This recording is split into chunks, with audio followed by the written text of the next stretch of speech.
নমস্কাৰ কণ কণ ল'ৰাহঁত, ভালনে তোমালোকৰ? আশা কৰোঁ সকলো ভালে কুশলে আছা। মই বাণী বাইদেউ পুনৰ এটি নতুন কবিতাৰ সৈতে তোমালোকৰ মাজত উপস্থিত হ'লোহি।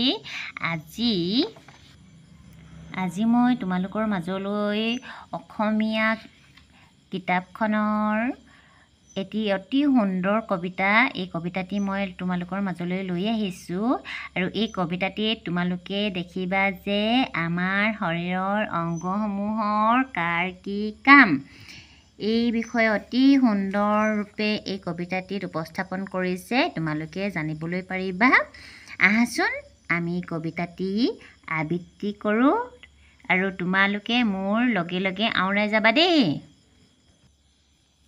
লগে ভাগে গাওঁ আহা, লগে ভাগে গাওঁ আহা। মোৰ নাম চকু, মোৰ নাম চকু। মই সকলোকে দেখোঁ, মই সকলোকে দেখোঁ। নাক হ'ল মোৰ নাম, নাক হ'ল মোৰ নাম। গোন্ধ লোৱাই মোৰ কাম, গোন্ধ লোৱাই মোৰ কাম। পুনৰ কোৱা। মোৰ নাম চকু, মোৰ নাম চকু। মই সকলোকে দেখোঁ, মই সকলোকে দেখোঁ। নাক হ'ল মোৰ নাম, নাক হ'ল মোৰ নাম।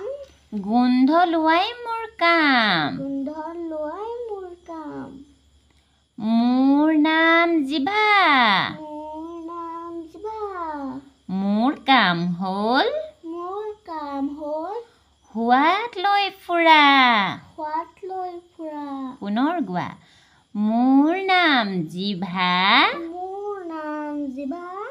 মোৰ কাম হ'ল মোৰ কাম হ'ল সোৱাদ লৈ ফুৰা। সোৱাদ লৈ ফুৰা।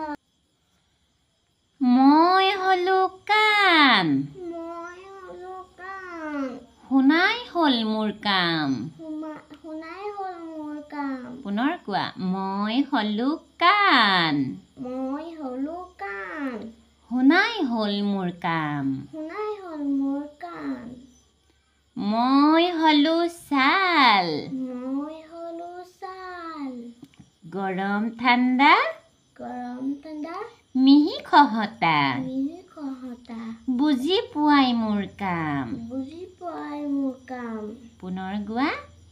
মই হ'লো ছাল, মই হ'লো ছাল। গৰম ঠাণ্ডা গৰম ঠাণ্ডা মিহি খহটা, মিহি খহটা। বুজি পোৱাই মোৰ কাম। বুজি পাই মোৰ কাম। Very good. এতিয়া তোমালোকে এই কবিতাটিৰ জৰিয়তে গম পালা যে কোনটো অংগৰ কি কি কাম। চকুৰে আমি দেখোঁ, নাকেৰে আমি গোন্ধ লওঁ, গোন্ধ পাওঁ, জিভাৰে আমি সোৱাদ পাওঁ, কাণেৰে আমি শুনো, ছালেৰে আমি ঠাণ্ডা গৰম মিহি খহটা অনুভৱ কৰিব পাৰোঁ। এতিয়া তোমালোকে জানিলানে আমাৰ শৰীৰৰ কোনটো অংগই কি কি কাম কৰে? এয়াই আছিল আজি মোৰ ভিডিঅ'টোৰ অংশ। পুনৰ এটা নতুন ভিডিঅ'ৰ সৈতে পুনৰ লগ পাম। আজিলৈ আহিছোঁ তেনেহ'লে। ধন্যবাদ। জয় আই অসম।